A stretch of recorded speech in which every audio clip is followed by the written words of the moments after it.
Dans l'Angleterre médiévale, alors que l'aube se levait sur les murs du château, un messager royal montait à cheval aux portes de la forteresse. À l'intérieur de sa tunique de cuir, pressée contre sa poitrine, reposait une lettre scellée portant l'insigne de cire du roi. Le voyage qui s'étendait devant lui couvrait 200 miles à travers des forêts infestées de bandits, des rivières gonflées par les crues printanières, et des routes qui auraient pu disparaître complètement après les pluies torrentielles de la nuit précédente. Ses chances de revenir vivant étaient loin d'être assurées. Il ne s'agissait pas d'une circonstance exceptionnelle ou d'une mission particulièrement dangereuse nécessitant une prime de risque. C'était simplement la réalité du métier de messager médiéval, et d'innombrables coursiers sont partis pour des voyages similaires tout au long du Moyen Âge pour ne jamais revenir, leur corps perdu dans l'histoire avec les messages urgents qu'ils transportaient. Le rôle officiel de messager royal en Angleterre remonte au début du XIIe siècle, la première mention documentée apparaissant en 1199 sous le règne du roi Jean. Ces hommes étaient appelés nunci lorsqu'ils étaient à cheval ou cursores lorsqu'ils voyageaient à pied. Au XIVe siècle, la cour d'Angleterre entretenait un corps complet d'envoyés à cheval et de messagers à pied. La France disposait de cavaliers rattachés aux écuries royales sous l'autorité du grand écuyer pour les communications urgentes. L'Italie a développé le système postal le plus étendu, avec des corporations marchandes maintenant des liaisons de communication à partir du milieu du XIIIe siècle. L'Église a adapté l'ancien modèle romain du cursus publicus, créant un réseau de messagers et de relais à travers la chrétienté. Pourtant, malgré tous ces efforts d'organisation, le messager restait seul sur des routes mortelles, faisant face à des dangers qui pouvaient surgir sans avertissement. Dans cette vidéo, vous découvrirez les 15 tâches les plus mortelles auxquelles les messagers médiévaux étaient confrontés lors de presque chaque voyage. Des tâches qui ont coûté d'innombrables vies au cours des siècles, du XIIe au XVe siècle. L'image romancée que nous avons souvent du courageux coursier galopant héroïquement à travers la campagne pour livrer des nouvelles vitales ne ressemble que très peu à la vérité brutale. Les messagers médiévaux formaient l'épine dorsale essentielle des communications des royaumes, des églises, des universités et des maisons de commerce. Sans eux, la mécanique complexe de la civilisation médiévale se serait immobilisée. Pourtant, ce rôle crucial exigeait des compétences qui frôlaient le surhumain et exposait ces hommes à des risques que la plupart des gens d'aujourd'hui pourraient à peine imaginer. Ce qui suit est une révélation des dangers cachés, des compétences surprenantes requises et des terreurs quotidiennes qui définissaient ce qui fut peut-être la profession la plus mortelle de l'Europe médiévale. Avant de pouvoir comprendre les défis techniques auxquels étaient confrontés les messagers médiévaux, nous devons d'abord nous pencher sur la menace humaine la plus immédiate. Les hors-la-loi qui infestaient les routes médiévales avec une telle régularité qu'à certaines périodes en Grande-Bretagne médiévale, les voyageurs pouvaient être quasiment certains de rencontrer des voleurs lors de tout voyage important. Loin d'être de simples légendes, des bandes de hors-la-loi vivaient réellement dans les forêts et les zones reculées. Le banditisme de grand chemin était devenu une entreprise criminelle organisée employant des tactiques sophistiquées. Les bandits possédaient des compétences martiales considérables avec des arcs, des flèches et des épées. L'équitation était particulièrement prisée, surtout dans le nord de l'Angleterre, où une poursuite à cheval pouvait signifier le succès ou l'échec. Ces criminels établissaient des barrages routiers à des points de passage stratégiques où les voyageurs n'avaient d'autre choix que de passer.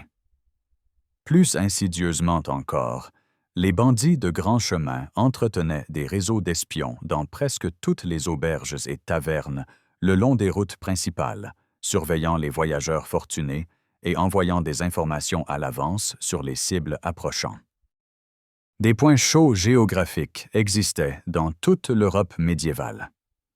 En Valachie, Moldavie, Transylvanie et Ukraine, des groupes connus sous le nom de Haïdouks vivaient dans les forêts et s'attaquaient aux riches boyards et aux voyageurs. Les frontières anglo-écossaises ont donné naissance aux Border Reivers. La légende de Robin des Bois n'est pas née de la pure fantaisie, mais d'une véritable culture du banditisme de grand chemin qui rendait la traversée de la forêt de Sherwood réellement dangereuse. Les messagers représentaient des cibles particulièrement attrayantes. Ils étaient connus pour transporter des objets de valeur, des documents officiels et de l'argent pour leurs frais de voyage.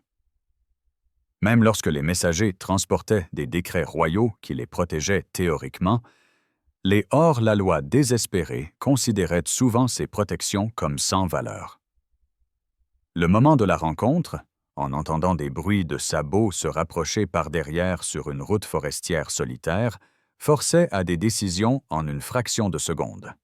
Distancer les poursuivants, se battre ou se rendre et espérer la clémence.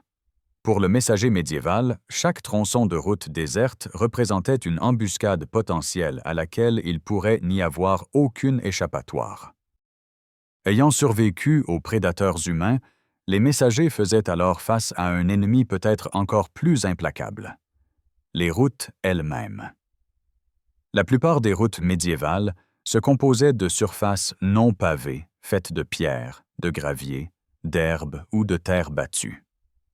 Le magnifique réseau routier romain s'était en grande partie détérioré après des siècles de négligence.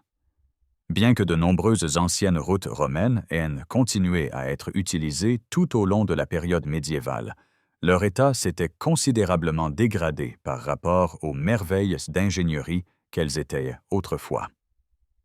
Les Romains avaient construit des routes capables de déplacer efficacement des armées et des marchandises sur de vastes distances, atteignant des vitesses allant jusqu'à 270 km par jour grâce à leur système de relais du cursus publicus. Les routes médiévales, en revanche, représentaient une mosaïque fragmentée d'efforts d'entretien locaux. À partir du XIIe siècle, la construction de routes s'est développée. Les routes servant d'outils fiscaux et politiques où des péages pouvaient être prélevés sur le trafic. Les matériaux variaient selon les régions: bois, gravier et pavé dans différentes combinaisons. Certaines routes présentaient une construction sophistiquée à plusieurs couches qui répartissaient le poids et réduisaient l'érosion, ainsi que des systèmes de drainage intégrés pour améliorer la durabilité. L'Europe du Nord et l'Allemagne utilisaient des pavages en planches de bois, tandis que les régions du sud de l'Allemagne utilisaient du gravier pour les sections particulièrement difficiles. Pourtant, peu de routes atteignaient une largeur de 20 pieds, ce qui était considéré comme nécessaire pour un transport de marchandises confortable. L'état général restait au mieux précaire. Les conditions météorologiques saisonnières transformaient les routes de difficiles à complètement impraticables. Lorsque la pluie tombait, en particulier les averses prolongées courantes en Europe du Nord, les routes en terre se transformaient en rivières de boue. Sans un drainage et un entretien adéquat, les routes ne devenaient pas simplement boueuses. Elles étaient entièrement emportées par les eaux, cessant d'exister en tant que voies navigables. L'hiver de 1395 à 1396 a fourni un exemple frappant lorsque la route reliant Ménin et Lille est devenue complètement impraticable, transformée en ce que les sources contemporaines décrivaient comme un bourbier de boue fondante à travers lequel aucun voyageur ne pouvait progresser. Les gelées hivernales brisaient la surface des routes et créaient des nids de poules dangereux, apparaissant sans avertissement. Ces nids de poules devenaient si profonds qu'ils causaient régulièrement des blessures graves ou la mort. Un messager poussant son cheval pouvait ne pas voir un tel danger avant que sa monture ne mette le pied directement dedans, entraînant une jambe cassée pour le cheval, une chute du cavalier et des blessures catastrophiques à des kilomètres de toute habitation.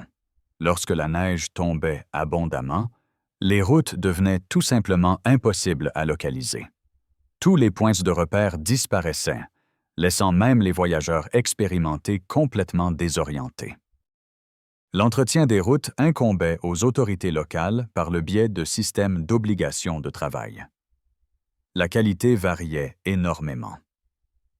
Des routes bien entretenues reflétaient un investissement constant de la part des seigneurs et des citoyens qui comprenaient que des routes praticables signifiaient un commerce rentable. Les routes négligées se détérioraient avec une rapidité choquante. Pour un messager, des heures et des heures à se battre dans la boue jusqu'aux genoux, à surveiller les nids de poules cachées et à naviguer sur des sections emportées par les eaux créait un épuisement qui aggravait tous les autres dangers. Le voyage qui aurait dû prendre 3 jours pouvait s'étirer sur une semaine, en supposant que le messager survive.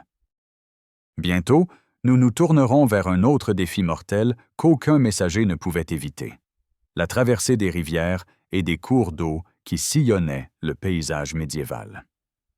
Il existait 3 méthodes principales: les gués, les bacs et les ponts, et chacune présentait des dangers mortels distincts. Les gués exigeaient que les voyageurs traversent à pied des sections de rivières relativement peu profondes. Le danger fondamental résidait dans la rapidité avec laquelle les conditions pouvaient changer. Un gué sûr par temps sec pouvait se transformer en un torrent déchaîné après des pluies en amont. Des crues soudaines pouvaient emporter cheval et cavalier en quelques instants. Le 6 juin 1490, William Harrington et sa nouvelle épouse se sont noyés dans la rivière Mersey en traversant le gué de Northampton le jour de leur mariage. Si un cortège de mariage connaissait un tel sort, un messager seul sur un cheval épuisé avait encore moins de chance. Les bacs offraient une traversée théoriquement plus sûre, opérée par des bateliers qualifiés utilisant des cordes, des chaînes et leur connaissance des courants fluviaux pour transporter les voyageurs et leurs animaux à travers des cours d'eau plus larges ou plus profonds. Les premiers bacs à câbles sont apparus au XIIIe siècle, utilisant une corde ou des chaînes en acier ancrées sur les 2 rives pour guider la plateforme du bac. Les pirogues faisaient partie de constructions de bacs de plus en plus complexes à mesure que l'ingénierie médiévale progressait. L'exploitation des bacs était une activité lucrative, généralement détenue par la couronne ou des aristocrates, avec des droits accordés sous forme de monopoles royaux. Ces droits étaient considérés comme suffisamment précieux pour être inclus dans les héritages et devenaient l'objet de litiges sur les péages et la propriété. Cependant, les câbles pouvaient se rompre, en particulier en cas de surcharge ou de tempête, projetant passagers et animaux dans l'eau avec peu de chances de survie. La pratique consistante à passer sous le pont de Londres lorsque la marée était forte représentait une spécialité particulière des bateliers qualifiés, mais elle causait des noyades régulières, même parmi les professionnels. Le premier pont construit à Ferrybridge en 1198 s'est effondré seulement 30 ans plus tard, en 1228, noyant un groupe de croisés qui avaient survécu au dangereux voyage en Terre Sainte pour périr dans une rivière anglaise. Les ponts en pierre ont commencé à remplacer les constructions en bois à partir du 12e siècle, en utilisant d'impressionnantes techniques de voûte empruntées à l'architecture des cathédrales. Les mêmes principes d'ingénierie et méthodes de construction qui ont créé les cathédrales gothiques élancées ont été appliqués à la construction de ponts, souvent par les mêmes mécènes.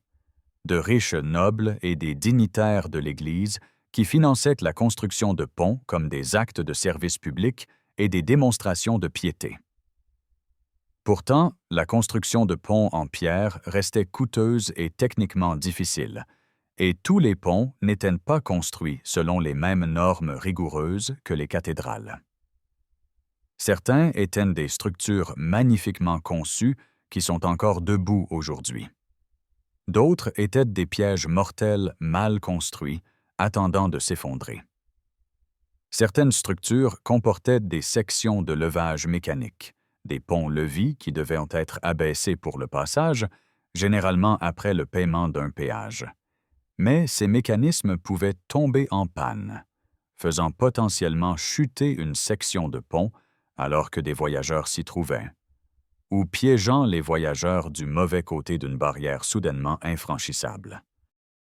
Pour les messagers se tenant au bord d'une rivière et regardant l'eau monter alors que la pluie continuait, un choix angoissant se présentait. Attendre que les crues se calment, retardant des messages urgents où les heures pouvaient compter, ou tenter la traversée et risquer la noyade. À ces préoccupations mortelles s'ajoutait l'impératif de garder les documents scellés au sec, même en luttant pour sa survie dans l'eau froide. Un message endommagé par l'eau et devenu illisible représentait un échec aussi complet que de ne jamais arriver. Examinons maintenant une autre force que les messagers ne pouvaient ni combattre ni éviter. Les extrêmes climatiques brutaux qui rendaient l'Europe médiévale considérablement plus hostile que le climat actuel. Le petit âge glaciaire, s'étendant approximativement de 1300 à 1870, a provoqué des anomalies météorologiques que les gens modernes auraient du mal à comprendre. Les voyages en hiver pouvaient littéralement paralyser complètement les réseaux de communication à travers l'Europe occidentale. De fortes chutes de neige rendaient les routes totalement impraticables. En dehors de la Scandinavie, les bottes et les traîneaux tirés par des chevaux se révélaient terriblement insuffisants pour les déplacements à travers la campagne par temps hivernal rigoureux. Lorsque la neige s'accumulait en couches importantes, les routes disparaissaient de la vue, rendant la navigation impossible même pour les messagers ayant une excellente connaissance topographique. La pluie transformait les ruisseaux en rivières qui sortaient de leur lit et emportaient complètement les routes. Les fluctuations de température provoquaient des tempêtes soudaines, des grêles dévastatrices et des tempêtes de neige inattendues. L'hiver de 1363 à 1364 a démontré ces extrêmes avec une sévérité particulière. Les grands lacs et rivières ont gelé de décembre à mars. Le Rhin près de Mayence est resté pris par les glaces pendant 70 jours consécutifs. Le gel était si complet que Cologne a tenu un marché directement sur le Rhin gelé. En 860, ce que les chroniqueurs médiévaux appelaient à tort la mer Ionienne, se référant en fait à la lagune de Venise et à l'Adriatique, a gelé si complètement que les marchands qui voyageaient normalement par bateau ont été contraints d'utiliser des chevaux et des charrettes à la place. C'étaient des environnements mortels où l'exposition signifiait la mort en quelques heures. Ironiquement, en Scandinavie, l'hiver facilitait en fait des voyages plus rapides. Les rivières et les lacs gelés devenaient de véritables autoroutes, offrant des surfaces planes idéales pour les traîneaux et le ski. Mais pour les messagers opérant en Angleterre, en France, dans les territoires allemands et en Europe du Sud, l'hiver n'apportait qu'un danger accru et des vitesses considérablement réduites. L'été apportait ses propres schémas mortels. Des orages soudains apparaissaient sans avertissement. La foudre frappait les voyageurs en rase campagne sans abri disponible. Des crues soudaines se matérialisaient en quelques minutes. Pour un messager pris dans un blizzard à des kilomètres d'un abri, le choix était terrible. Continuer à avancer et espérer atteindre la sécurité avant de geler, ou s'arrêter et espérer que la tempête passe avant que l'hypothermie ne s'installe. Des vêtements mouillés en hiver menaient directement à l'hypothermie. Un cheval qui s'effondrait d'épuisement laissait son cavalier dans des circonstances encore plus désespérées. Cela nous amène à une menace qui a tué bien plus de personnes au Moyen Âge que les bandits, les accidents et la météo réunis. La maladie. Entre 1347 et 1351, La peste noire a tué entre 30 et 50% de toute la population européenne. La maladie se propageait précisément le long des mêmes routes commerciales, des chemins de pèlerinage et des lignes de communication que les messagers empruntaient quotidiennement. La peste est entrée en Europe par les villes portuaires, transportée à bord de navires de commerce génois infestés de rats et de puces. De Messine en Sicile, elle s'est propagée à Marseille, Tunis et d'autres ports, puis a rayonné vers l'extérieur le long de toutes les routes reliant ces centres commerciaux à l'intérieur des terres.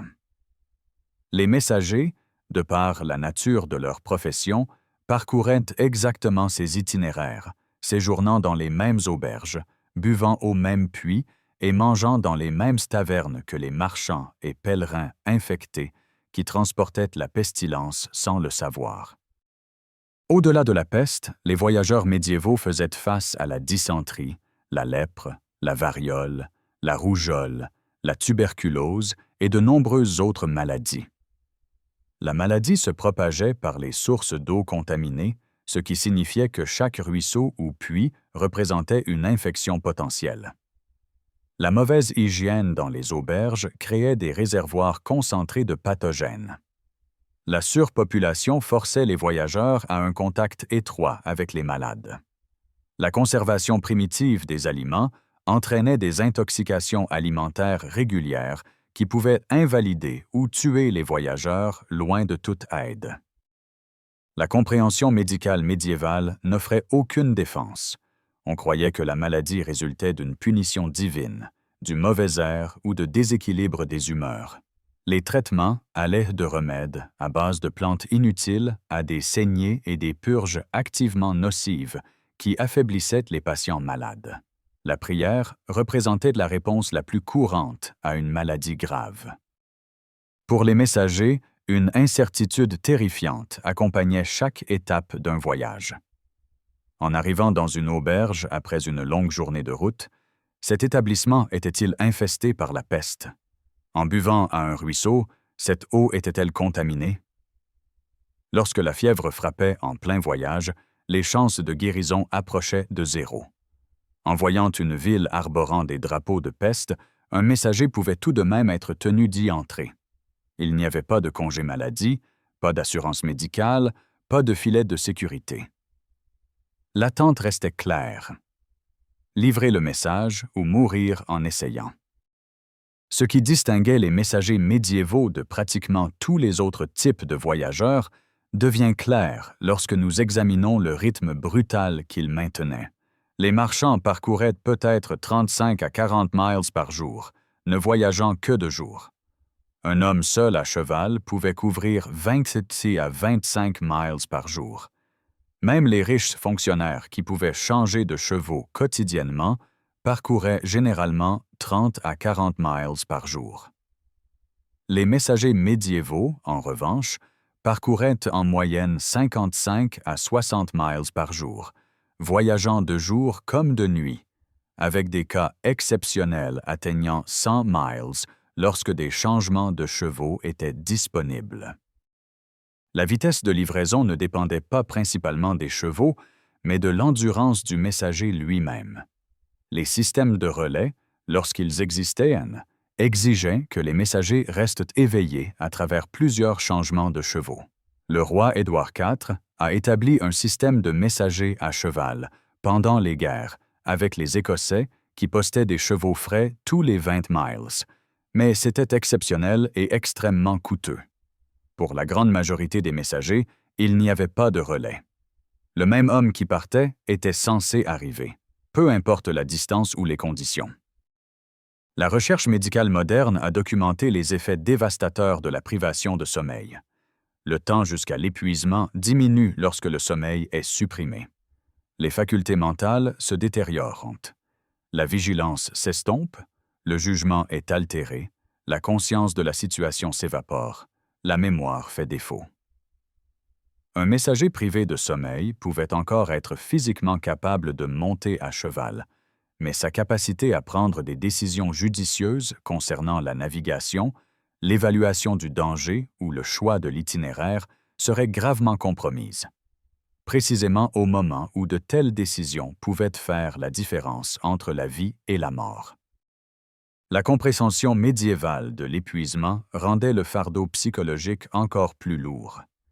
L'épuisement sévère était parfois attribué à la possession démoniaque et l'assédia, la mélancolie théologique, était considéré comme un péché.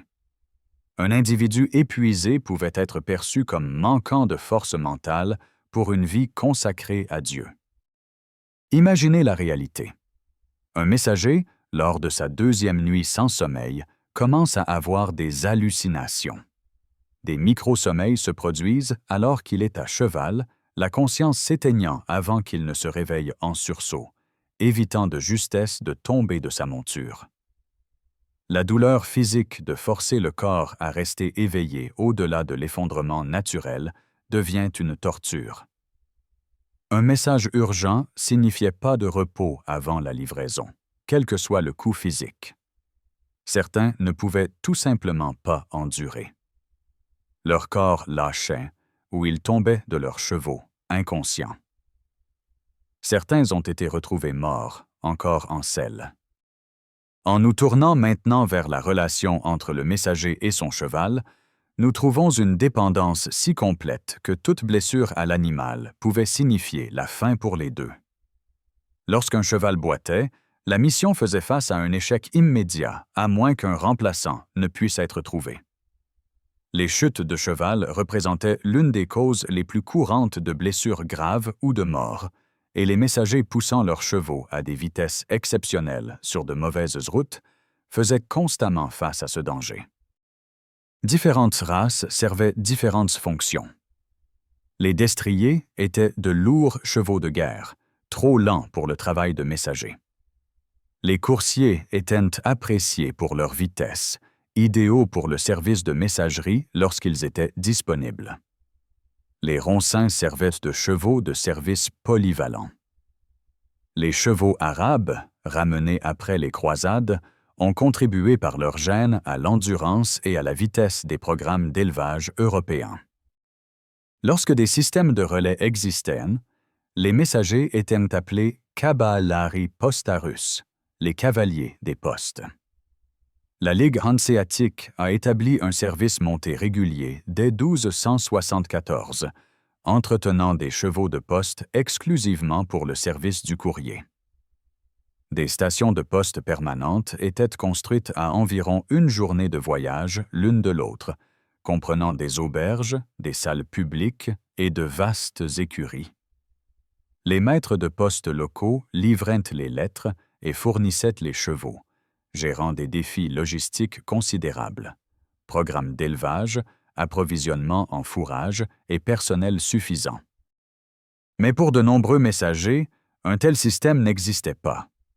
Un cheval souffrant d'une jambe cassée représentait une catastrophe immédiate. À pied, à des kilomètres de toute aide, dans un territoire abritant des bandits, le messager serait une proie facile. Trouver un cheval de remplacement dans un village inconnu soulevait des défis. Convaincre des habitants méfiants de vendre, avoir les fonds pour payer, s'assurer que le remplaçant était assez solide pour continuer. Les chutes lors d'un galop sur des routes verglacées pouvaient tuer instantanément par traumatisme crânien.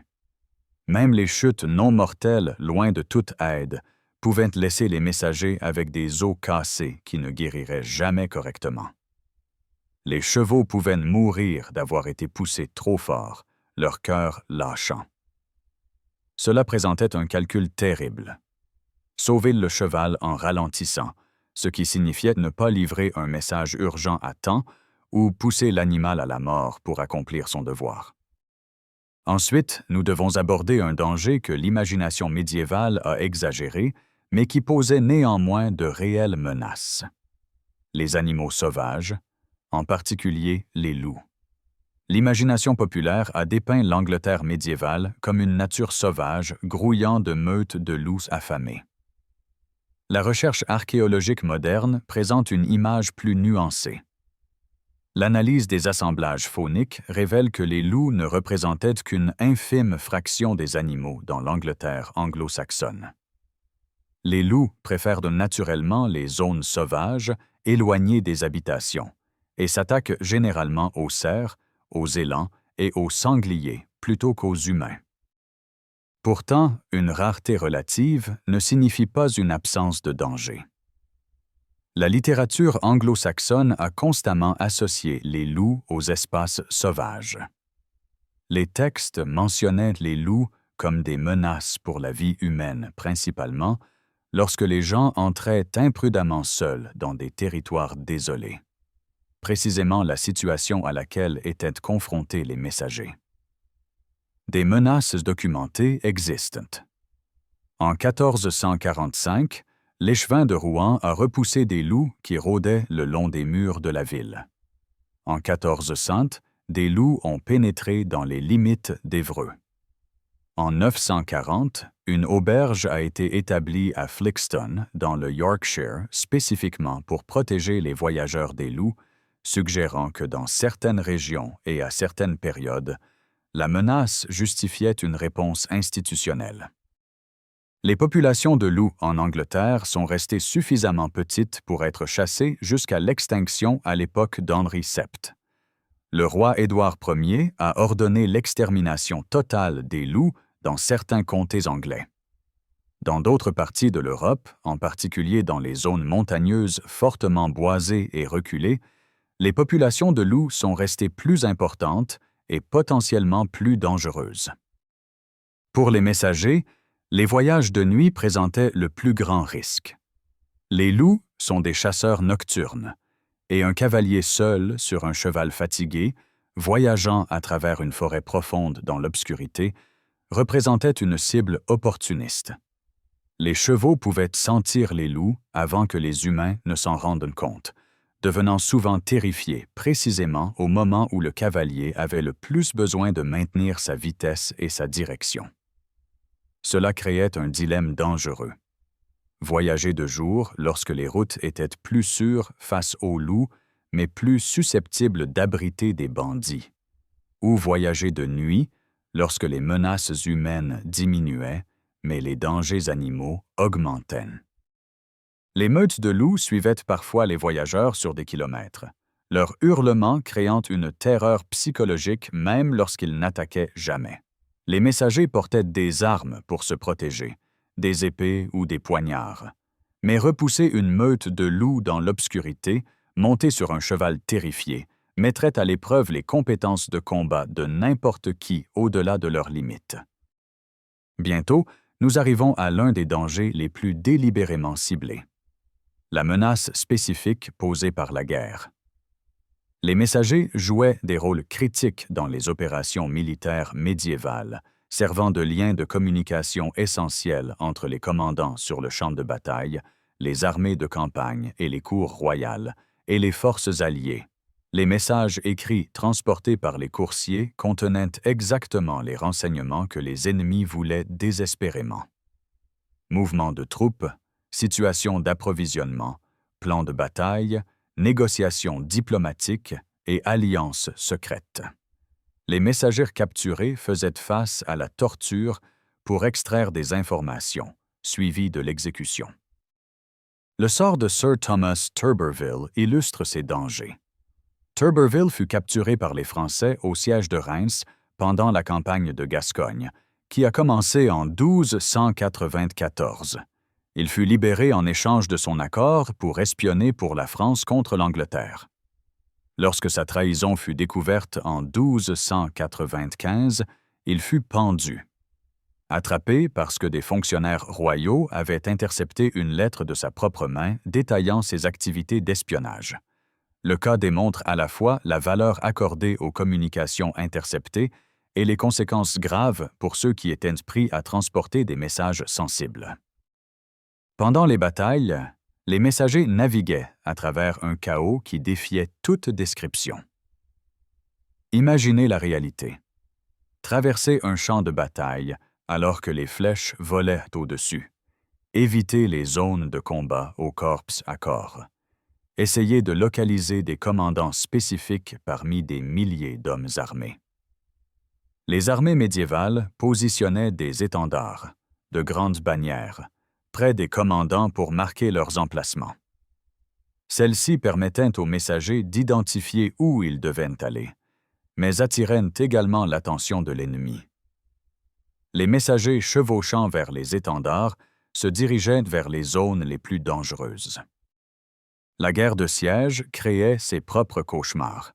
La première étape de nombreux sièges consistait à communiquer des avertissements par l'intermédiaire de messagers, leur donnant des rôles diplomatiques critiques. Lorsque les sièges devenaient violents, les conséquences pour les messagers capturés pouvaient être barbares. Des sources contemporaines documentent des cas où des têtes coupées de messagers ont été lancées par-dessus les murs de la forteresse via une catapulte. Les messagers ennemis capturés faisaient face à des interrogatoires sous la torture. Il n'y avait pas de convention de Genève, pas de loi internationale protégeant les coursiers. Un messager pris en train de transporter des communications ennemies était une cible légitime pour les punitions les plus sévères. Certains messagers, connaissant le sort qui les attendait s'ils étaient capturés, portaient des moyens de détruire rapidement les messages qu'ils transportaient ou même de se détruire eux-mêmes. Avaler un message pour empêcher sa capture peut sembler extrême, mais c'était préférable à subir des jours de torture avant d'être exécuté publiquement. Même en temps de paix, les messagers voyageaient fréquemment à travers des territoires où ils étaient considérés avec suspicion ou hostilité pure et simple. Les populations locales percevaient souvent les messagers comme des agents de puissance hostiles, même lorsqu'il n'y avait pas d'état de guerre formel. Les tensions politiques, les vieilles rancunes, les différences religieuses et les suspicions culturelles créaient des environnements où les messagers étrangers opéraient sous une menace constante. Les barrières linguistiques posaient des problèmes pratiques immédiats. Les messagers avaient besoin de compétences en plusieurs langues. Le latin pour traiter avec les responsables de l'Église. Les langues vernaculaires pour les régions qu'ils traversaient. Le manque de capacité linguistique pouvait transformer des interactions de routine en malentendus dangereux. Essayez d'expliquer son statut officiel à des gardes méfiants lorsque vous ne partagez aucune langue commune pouvait entraîner une arrestation ou pire. Les différences culturelles et religieuses créaient des dangers supplémentaires. Le concept d'immunité diplomatique existait dans la pensée médiévale. La plupart des dirigeants reconnaissaient les avantages pratiques de protéger les envoyés étrangers pour assurer la sécurité de leurs propres ambassadeurs. Cependant, l'application était au mieux sporadique, et les messagers occupaient un statut social inférieur à celui des ambassadeurs officiels.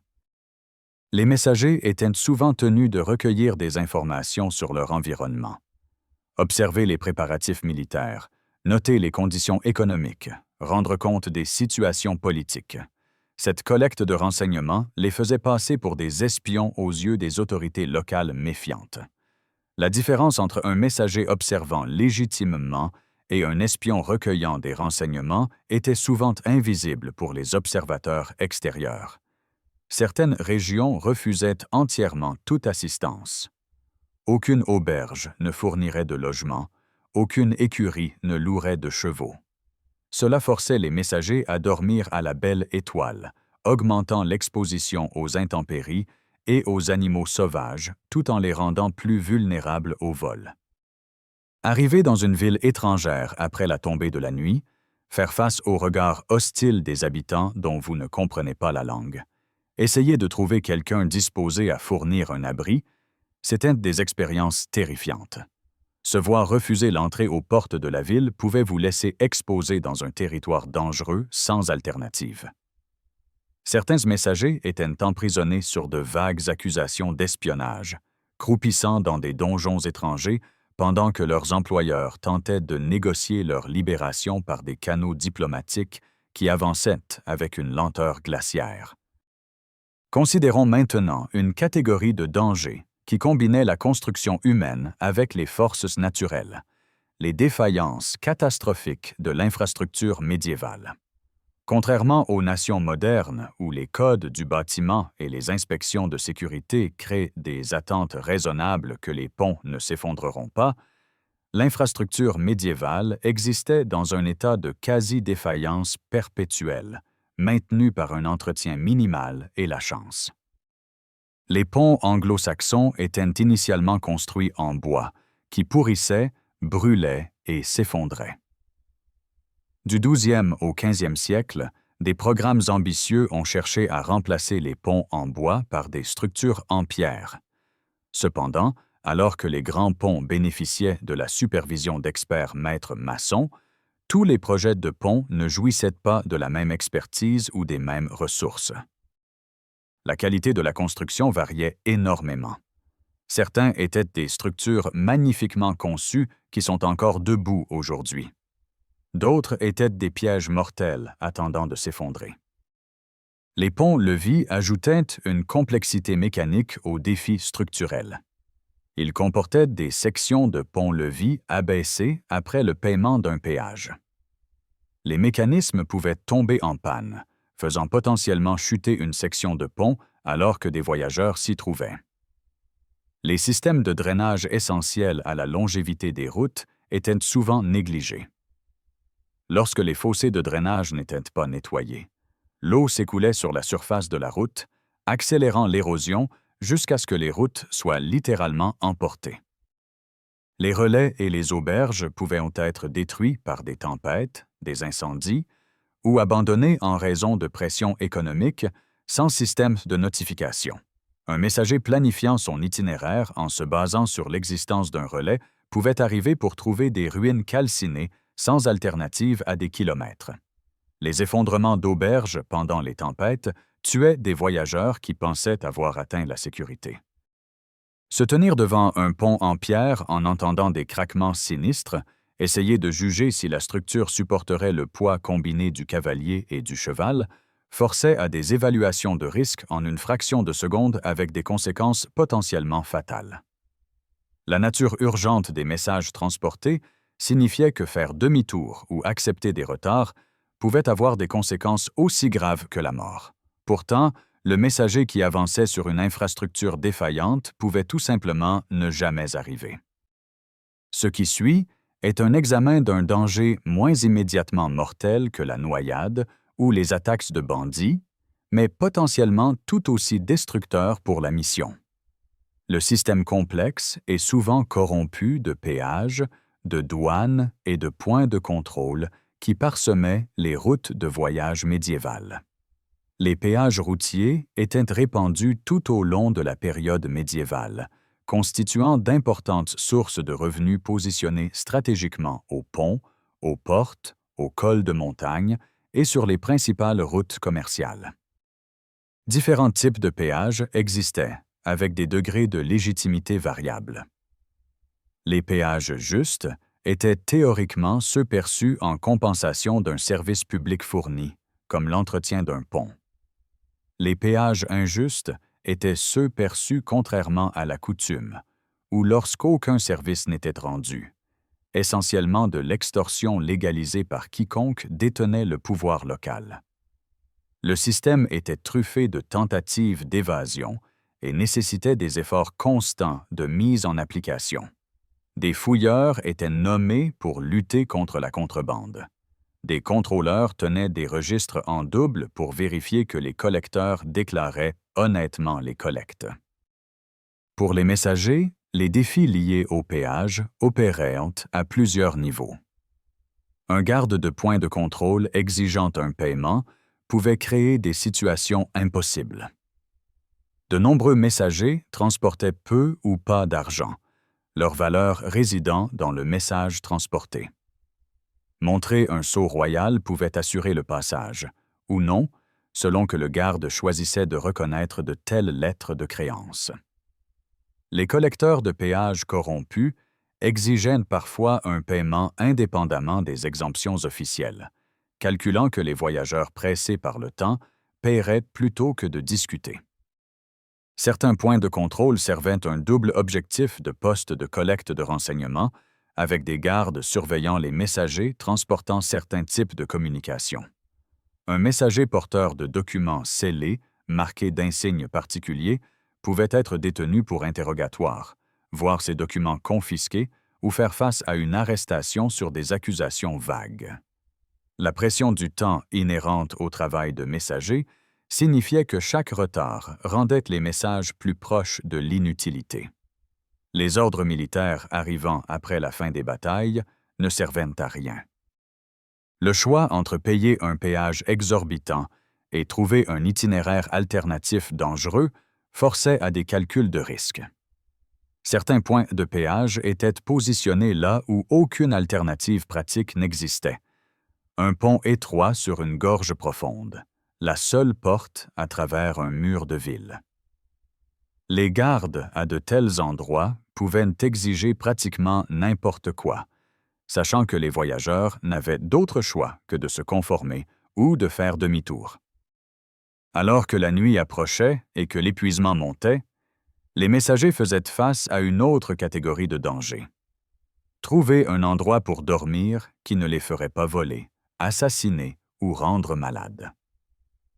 Jusqu'au 11e siècle environ, les voyageurs comptaient principalement sur l'hospitalité des monastères pour un abri nocturne. À mesure que le commerce prospérait, des auberges ont émergé le long des principales routes commerciales, offrant théoriquement des lieux pour se reposer et se réapprovisionner. La réalité s'est avérée bien plus complexe et dangereuse. La qualité des auberges médiévales variait énormément, allant de grands relais de poste avec des chambres privées à des taudis dangereux à peine distinguables des repères de criminels. La plupart se situaient dans la catégorie inférieure. Un établissement typique pouvait comporter une salle principale, 5 à 17 chambres avec 1 à 3 lits chacune, une cuisine, des écuries et un espace commun. La qualité restait assez faible.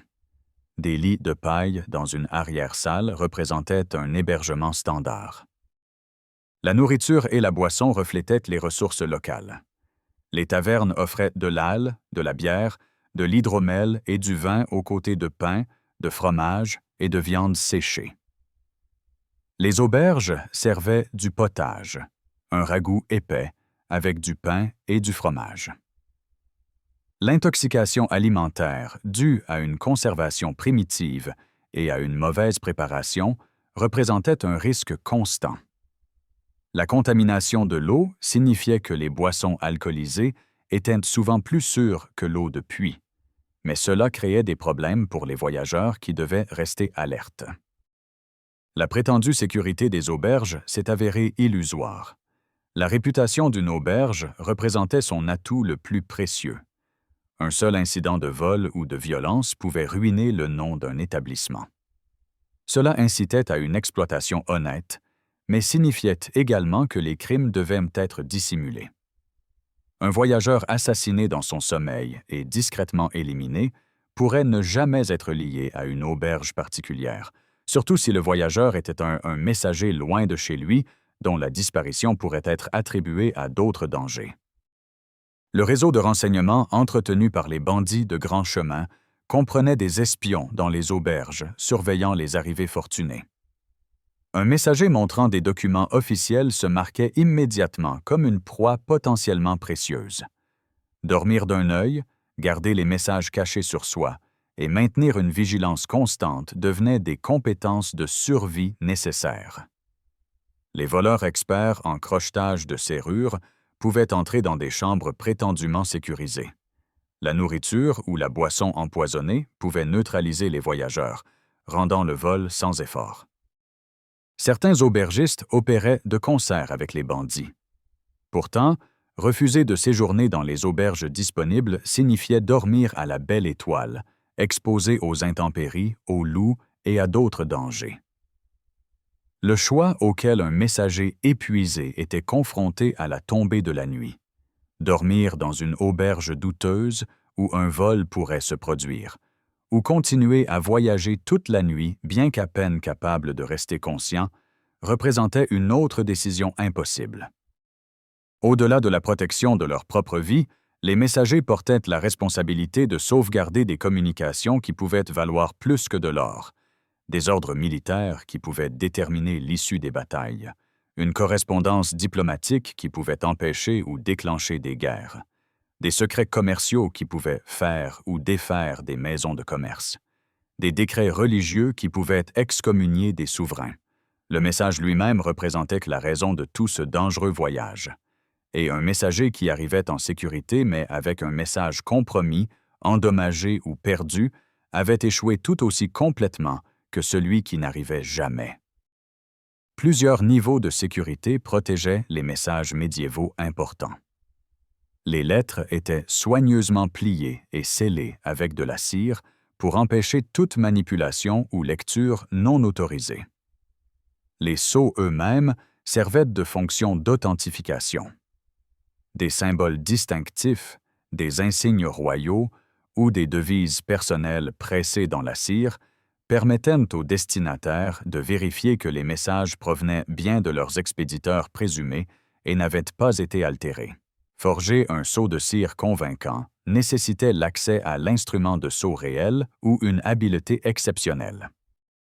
Pour les communications particulièrement sensibles, le codage offrait une sécurité supplémentaire.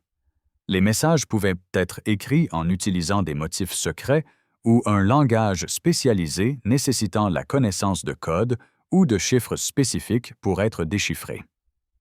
Cela créait une sécurité à deux niveaux. Le sceau physique empêchait la lecture non autorisée pendant le transport, tandis que le chiffrement garantissait que même si le sceau était brisé, le contenu restait incompréhensible sans la clé de chiffrement. Le déguisement offrait une autre stratégie de protection. Les messagers pouvaient s'habiller en pèlerins, en marchands ou en paysans. Les messages pouvaient être cachés dans les vêtements, dissimulés à l'intérieur de bâtons de marche évidés ou cachés dans les chaussures. Certains messages extrêmement importants mais brefs étaient entièrement confiés à la mémoire, sans rien d'écrit. S'il était capturé, le messager pouvait détruire toute preuve physique, bien que cela soulève la possibilité terrifiante que le messager meure en route, emportant le message mémorisé dans la tombe. Le poids de la responsabilité pesait constamment. Le destin de royaume pouvait reposer dans une lettre scellée pressée contre la poitrine d'un messager.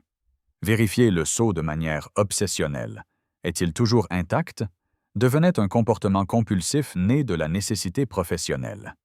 Les dégâts des eaux représentaient une menace omniprésente. Même les messages scellés pouvaient être rendus illisibles si le parchemin devenait trop humide.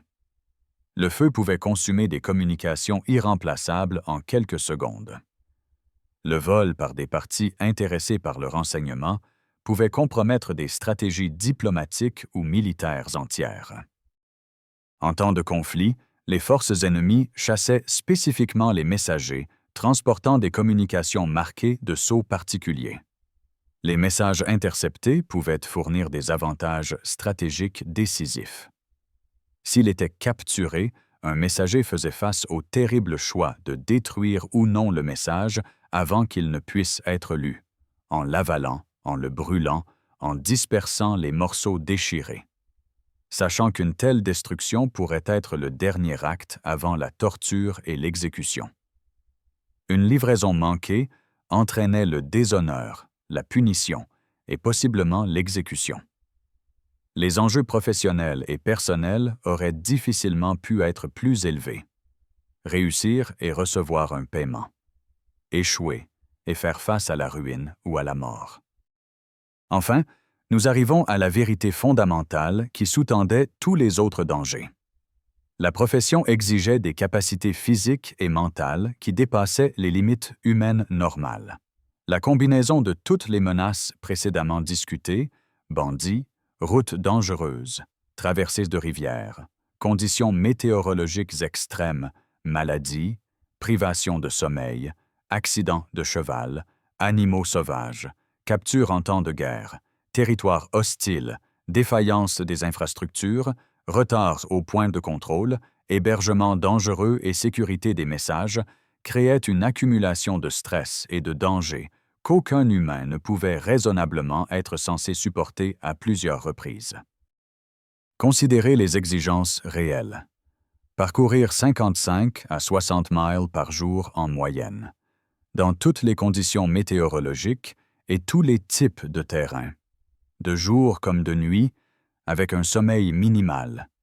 Maintenir une vigilance constante face à des menaces allant des attaquants humains aux prédateurs animaux, en passant par les dangers environnementaux. Naviguer en utilisant uniquement la connaissance topographique et des points de repère qui pouvaient être obscurcis par la météo, prendre soin des chevaux tout en les poussant simultanément à leurs limites. Protéger des documents précieux en traversant des rivières et en fuyant des bandits, maintenir un sang-froid diplomatique au point de contrôle hostile, prendre des décisions de vie ou de mort tout en étant épuisé et possiblement blessé ou malade, et faire tout cela seul, loin de tout soutien. L'ensemble des compétences requises reflétait cette combinaison impossible. Les messagers devaient savoir lire et écrire, alors que ces capacités étaient loin d'être universelles. Ils avaient besoin d'une maîtrise de l'équitation approchant celle des chevaliers, ayant suivi des années d'entraînement. Des compétences en plusieurs langues étaient essentielles. Le latin pour les responsables de l'Église, les langues vernaculaires pour les territoires qu'ils traversaient. La connaissance topographique devait être encyclopédique, couvrant des centaines de miles de routes, de chemins alternatifs, de traversées de rivières et d'emplacements d'abris. Des compétences en diplomatie et en négociation s'avéraient nécessaires pour traiter avec des autorités méfiantes et des collecteurs de péages corrompus. La discrétion était essentielle étant donné la nature sensible des communications. Parfois, la subterfuge et les compétences de combat étaient nécessaires lorsque les approches pacifiques échouaient. La formation pour une telle profession était parallèle à la longue préparation requise pour la chevalerie. Les garçons destinés à devenir messagers pouvaient être envoyés dans des châteaux vers l'âge de 7 ou 8 ans pour commencer leur éducation. De 7 à 14 ans, ils servaient comme pages. De 14 à 21 ans, ils pouvaient servir comme écuyers. Tout au long de ces années, ils apprenaient l'équitation, s'entraînaient avec des armes, développaient leur force physique et leur endurance et absorbaient les connaissances culturelles nécessaires pour naviguer dans la société médiévale. Les salaires versés aux messagers reflétaient à la fois leurs compétences d'élite et leurs risques extraordinaires. Les messagers étaient considérés comme faisant partie de la maison royale lorsqu'ils étaient à la cour, recevant des salaires réguliers et des défraiements. Des salaires plus élevés que ceux des travailleurs moyens représentaient une prime reconnaissant des capacités spécialisées et une forte probabilité de mort ou de blessures invalidantes. Pourtant, malgré des salaires relativement élevés, employer des messagers privés à plein temps restait abordable uniquement pour les organisations riches. Cela explique pourquoi la plupart des messagers travaillaient comme indépendants, transportant des messages de différentes sources plutôt que de servir exclusivement un seul employeur. Imaginez le bilan cumulé. Le 10e jour d'un voyage, la 3e nuit consécutive sans sommeil significatif, le 4e grand fleuve traversé, la 2e crise de dysenterie due à l'eau contaminée, le cheval commençant à boiter, des bandits repérés au loin, la météo se détériorant, le sceau du message vérifié de manière obsessionnelle, le calcul mental des miles restants avant la livraison, la connaissance que l'échec signifie la ruine professionnelle et peut-être la mort comme punition. Le corps humain a des limites. L'esprit humain a des points de rupture. Les messagers médiévaux étaient régulièrement tenus de dépasser les deux. Certains messagers s'effondraient simplement avant d'atteindre leur destination. Les cœurs lâchaient. Les esprits se brisaient sous la combinaison de la privation de sommeil, de la peur, de l'épuisement et de la pression incessante.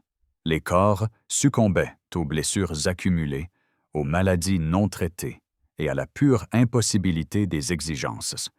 La dernière poussée vers une destination visible mais physiquement inaccessible créait des scènes de tragédie. Des messagers s'effondrant aux portes du palais, livrant des messages dans leur dernier souffle avant de mourir d'épuisement. Ceux qui survivaient portaient souvent des séquelles permanentes, des blessures qui ne guérissaient jamais correctement, des maladies chroniques contractées sur la route, des traumatismes psychologiques dus à des expériences de mort imminente répétées. C'étaient les coûts payés par les messagers qui vivaient assez longtemps pour prendre leur retraite. Ceux qui ne sont pas revenus hantent les marges de l'histoire. Des messagers qui ont simplement disparu, n'atteignant jamais leur destination et n'étant jamais retrouvés. Leur sort inconnu. Ont-ils été tués par des bandits? Se sont-ils noyés en traversant une rivière? Sont-ils morts de froid dans un blizzard? Ont-ils été capturés en temps de guerre et exécutés? Ont-ils succombé à la peste dans une auberge lointaine? Sont-ils tombés de leurs chevaux épuisés et morts de leurs blessures dans des forêts où leur corps ne serait jamais découvert? Les archives historiques ne peuvent répondre à ces questions pour d'innombrables individus qui sont partis en mission de messagerie et ont disparu. Ils étaient notés comme disparus, leurs messages marqués comme non livrés, et de nouveaux messagers étaient engagés pour les remplacer. Les messagers médiévaux étaient bien plus que de simples facteurs.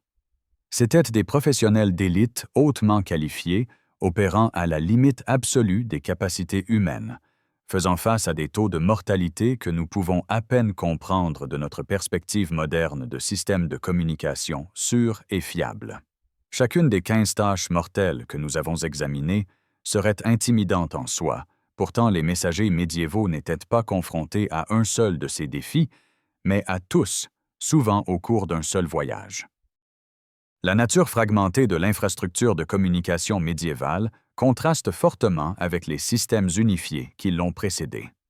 Le cursus publicus romain avait créé un réseau intégré de relais, de routes entretenues et de corps de messagers organisés capables de déplacer l'information jusqu'à 270 km par jour. Lorsque l'Empire romain s'est effondré, cette infrastructure a fait de même. L'Europe médiévale a hérité du concept, mais pas de l'exécution.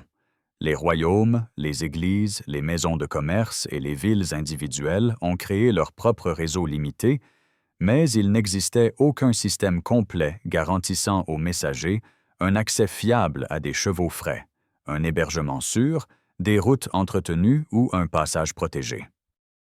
Ces messagers comblaient les lacunes d'une société fracturée.